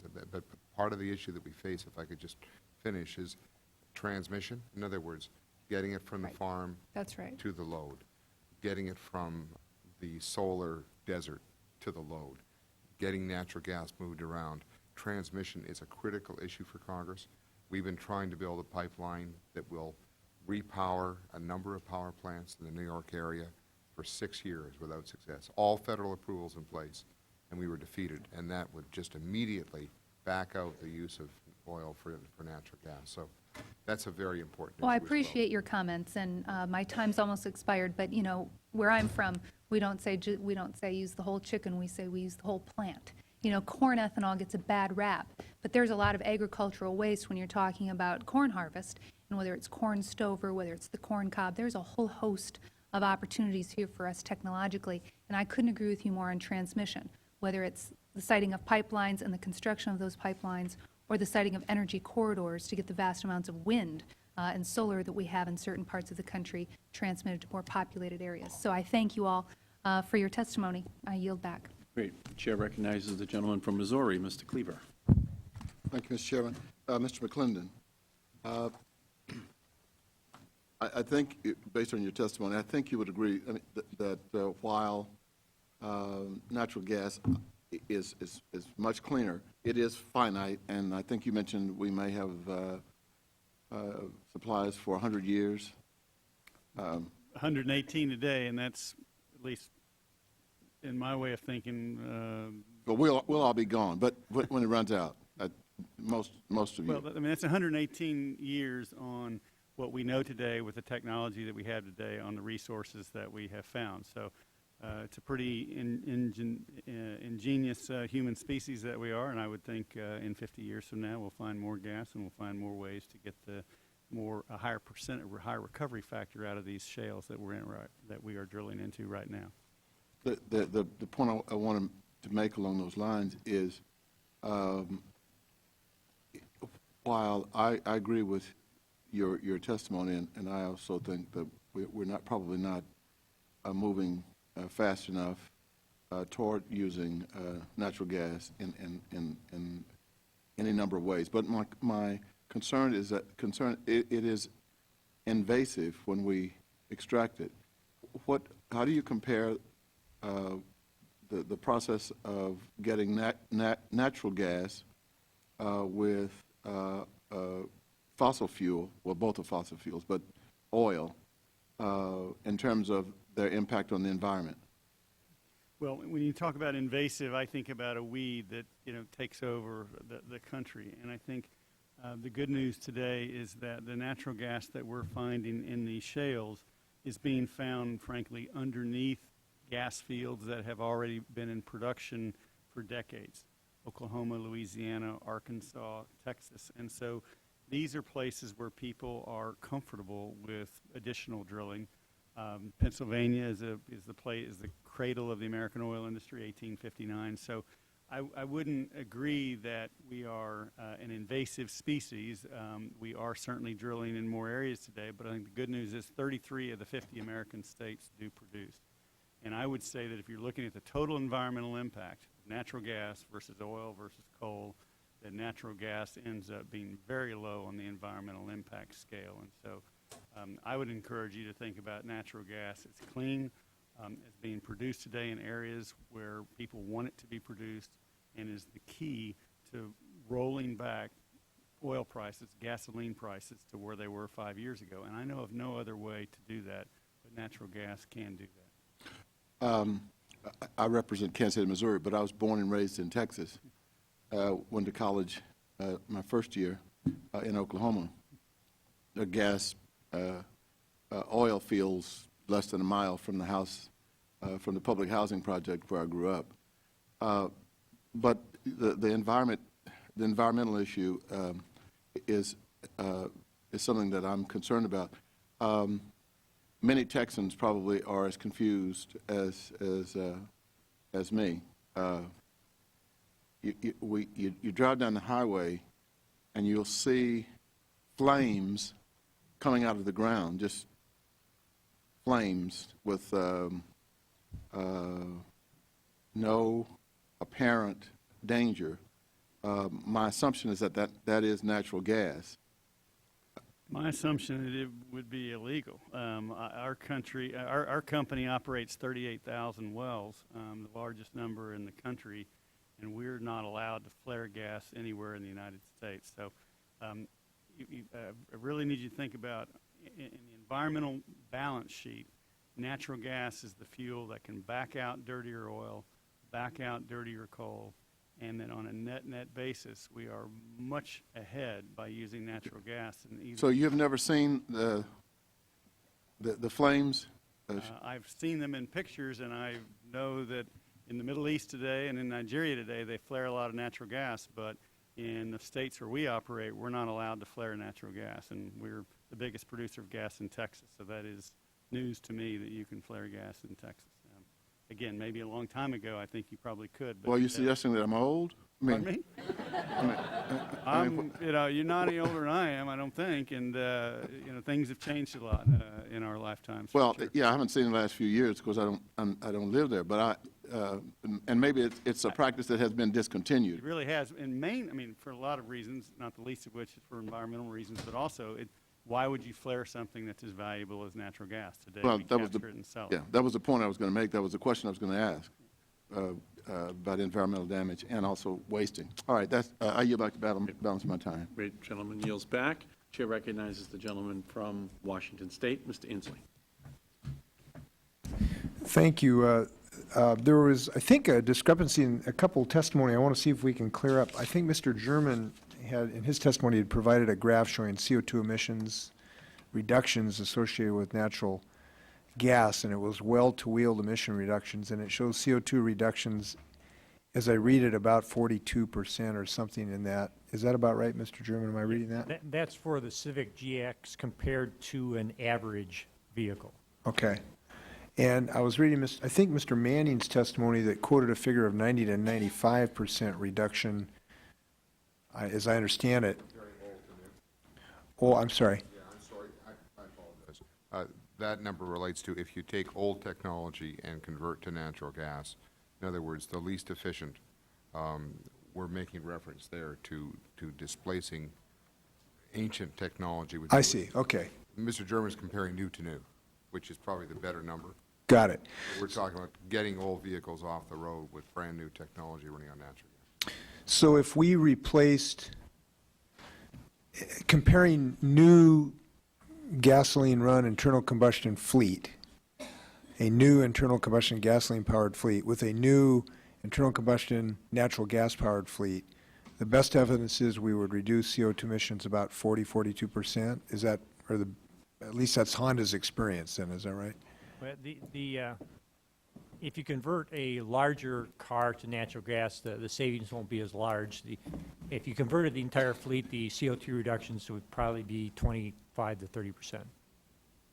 I'll take your word for it. I know there's a good rationale, and we'll get into it.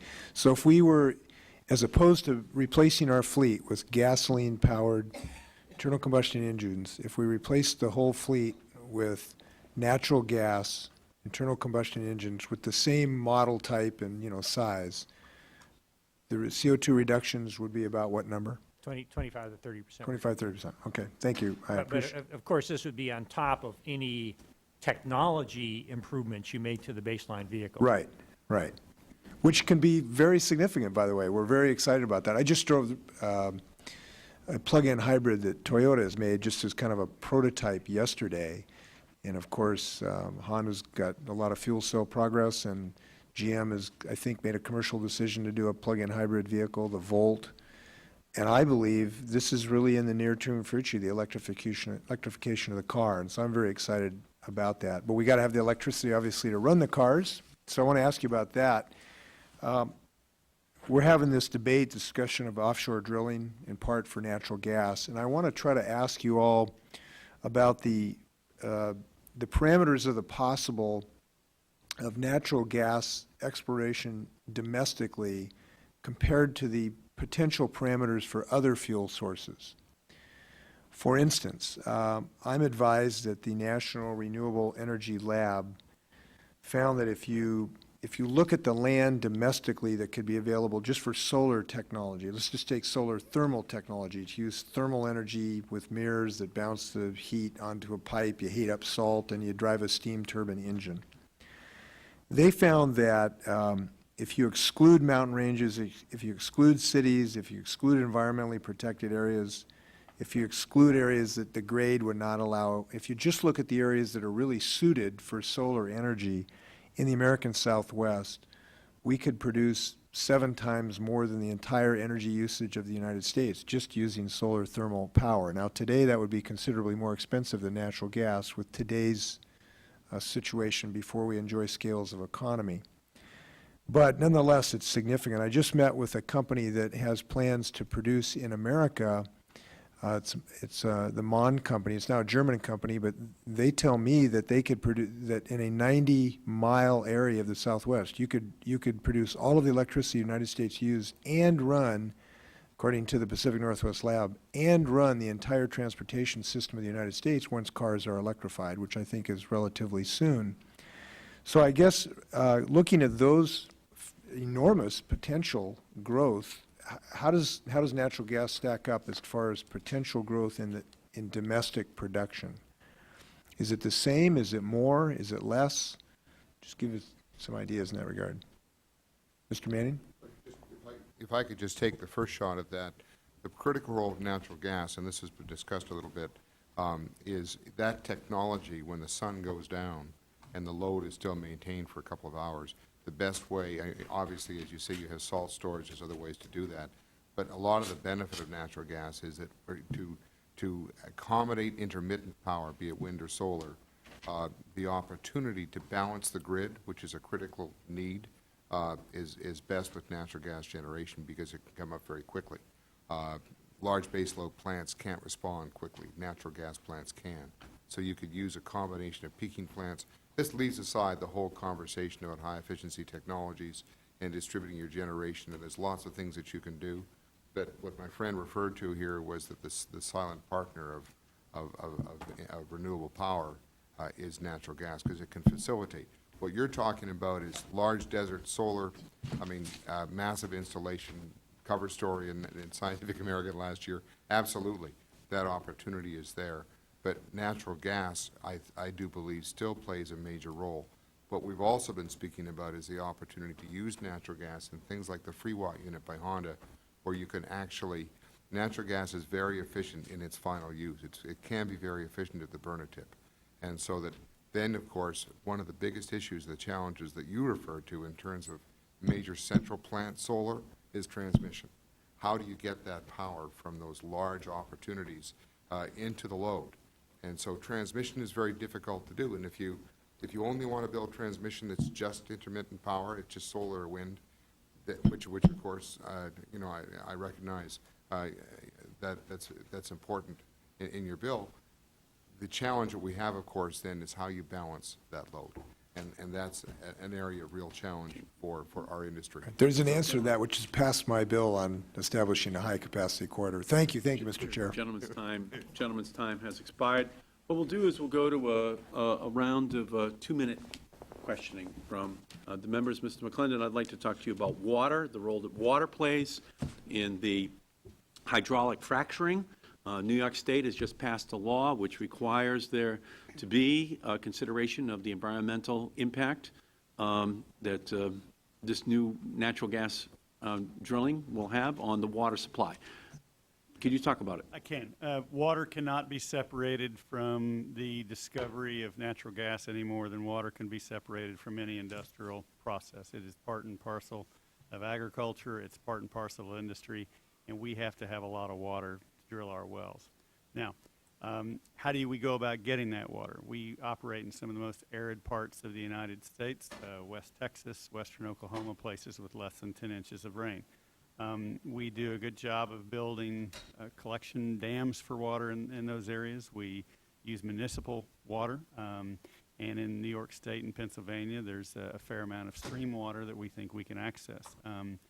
We will have to work with the Susquehanna Water District, the Delaware Water District, and other water districts, but we're just like any other industry that comes to an area and wants to set up shop to create jobs. We're going to have water, and we'll be responsible users of that water. Okay, great. And I think it's going to be a big issue for us to have to deal with, this water issue. It's not unlike the corn, ethanol, food issue. You know, you wind up with a tension, and I think we're going to have a tension here in water, and we're going to have to get down to the bottom of it and create a policy. One final question, yes and no. You were good to do the Outer Continental Shelf drilling issue, and each of you expressed a lack of expertise in it. That's subject material, so I'm going to give you another issue. Pending before the Senate right now is the extension of the renewable tax credit. We've passed it through the House 4 times. Should the Senate pass the renewable tax credit before we adjourn this year and put it on the President's desk? Mr. McClendon. I don't know really anything about it, But you said earlier you wanted all assets on it, so this is how to get the asset out there? I'm just there to provide the firm foundation underneath renewables. And Okay. if the market wants renewables. Okay, how about you, Mr. Smith? Who pays for it? Well, the American taxpayer. Same people who give the tax breaks to our industry.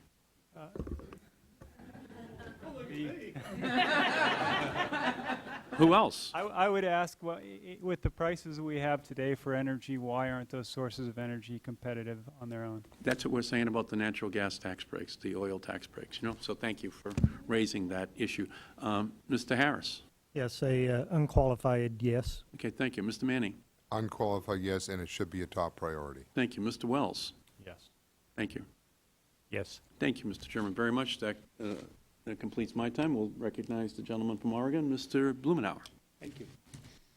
I am curious if any of you have some thoughts or observations about, as we're dealing with the primary role that coal is playing now and is going to probably continue to play for the foreseeable future, even with natural gas as a transition.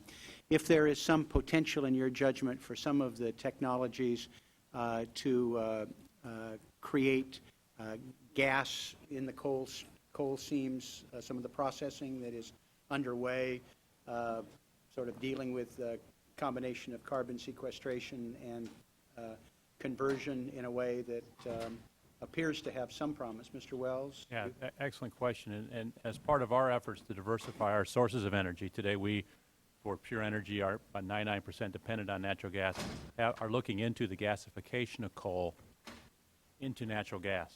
And we've got several projects that we're working with partners around the United States looking at deploying that. Great. And as part of that gasification process, you do produce a pure stream of CO2, which makes the potential for carbon sequestration much easier. Mr. McClendon? My opinion is it's completely unnecessary. You have an inferior molecular product in the form of coal. You're trying to turn it into a superior molecular product in the form of natural gas. Nobody's trying to coalify gas, and there's a reason for it. gas is a superior environmental product to coal. People want to gasify coal for a reason. Once you're done, you've still got a lump of carbon over there that you've got to get rid of. So I would ask Congress to spend more time thinking about how to enhance the production of the superior molecular product, natural gas, as opposed to spending billions of dollars on coal gasification. Well, there are people who are using the technology, as I understand it, developed by Hitler and Stalin, that looks promising in terms of actually being able to sequester that carbon, but you think not? I sure haven't seen it. I noticed that Congress killed most of their funding for that research earlier this year. Well, it was the president that pulled the plug on it. No, it was not Congress. Okay. We put money behind it because we were trying to have a balance, and the administration killed it. Gentleman's time has expired. Can I just see if anybody else has some thought on gasification? Yeah, just a quick comment on that. Basically, in countries where the coal gasification is utilized is in countries where there's no domestic source of natural gas, basically. Great. Okay. The Chair recognizes the gentleman from Missouri, Mr. Cleaver. Thank you, Mr. Chairman. I mentioned the DC buses with the signs, natural gas. What, any of you, how much do you think we can do to create a higher level of natural gas usage in vehicles? What amount of natural gas that is available could we inject into the market right now to power vehicles? If I could just start, I don't have I can't quantify that immediately, but what I can tell you is that Long Island Bus has 400 buses, 100% committed. They did it when it was non-economic to do so. They did it in large measure with incentives from the company and from the state and from the federal government a number of years ago. Now it probably makes good economic sense. Now they're ahead of the game. As I indicated, there's a lot of interest right now. We're probably about a third to over a third of the buses in the Massachusetts area are now converted to natural gas. It's a money issue. There is competing technology in diesel hybrids.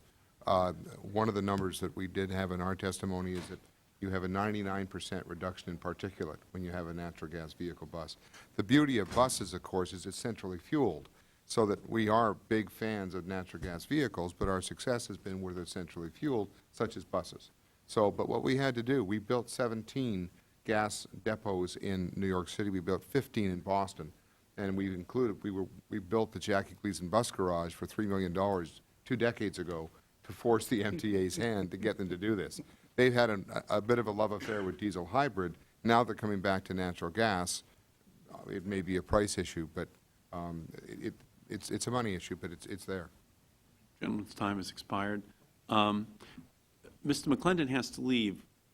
We usually ask the witnesses to give us a 1-minute summation. So before I recognize Mr. Inslee, could you give us your 1 minute before you run out to do it? Certainly. My 1 minute would be, as you all go home for recess, I hope that you take back the message to your constituents that you have a plan that can lower their gasoline costs in half, that you can allow them to drive environmentally more friendly cars, and that you can allow them to use a product that creates American jobs as it's consumed, and use a product that enhances national security.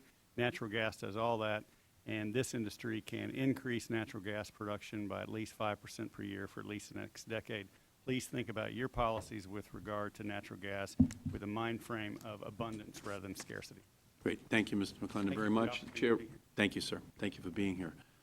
Chair recognizes the gentleman from Washington State, Mr. Inslee. Yes, a question for the whole panel. Are any of you opposed to the adoption of a cap-and-trade system to limit the amount of global warming gases emitted and have a permit system for those who are emitting them? Are any of you opposed to the adoption of such a system?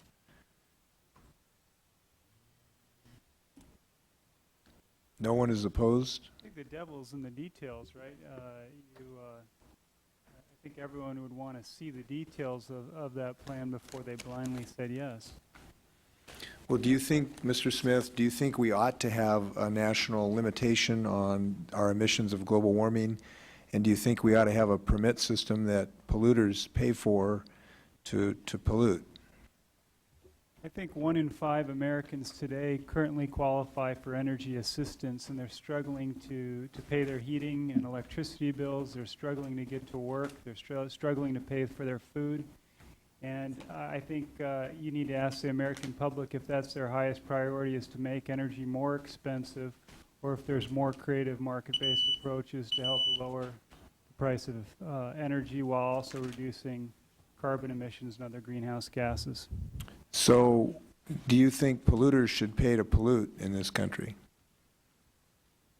And let me tell you, I ask you, when you go to the garbage dump and you unload your pickup load of stuff, I bet you they charge you 10 to 20 bucks to do that where you live. You're shaking your head yes. So do you think that industries that use our one atmosphere as a refuge dumping spot should have to pay for the right to use that as a garbage dump?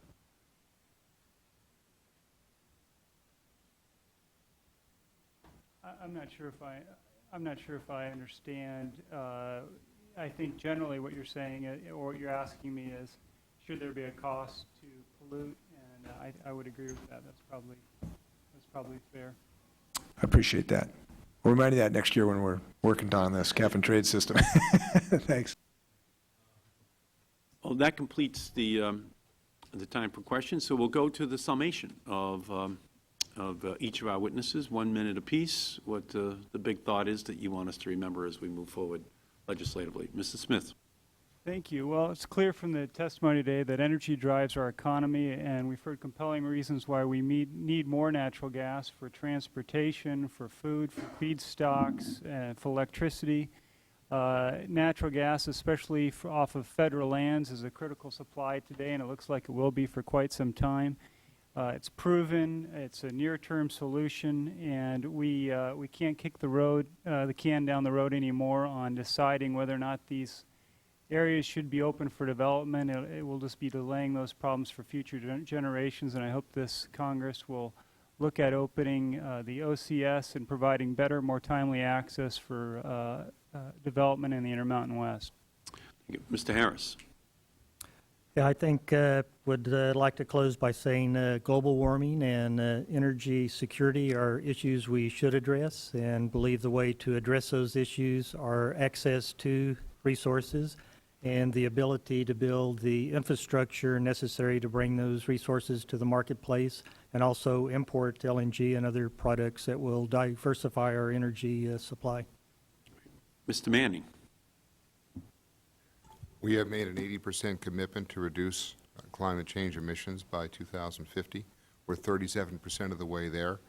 I was a delegate to Kyoto in 1997 for 13 days. We've been working on this file now since about 1994, by my recollection, in terms of strategies.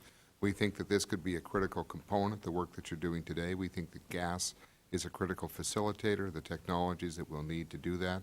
We would encourage you to give us a set of rules so that we can invest in a set of rules, probably involving cap and trade, and that kind of certainty will drive that kind of investment, which we believe will allow us to use less fuel.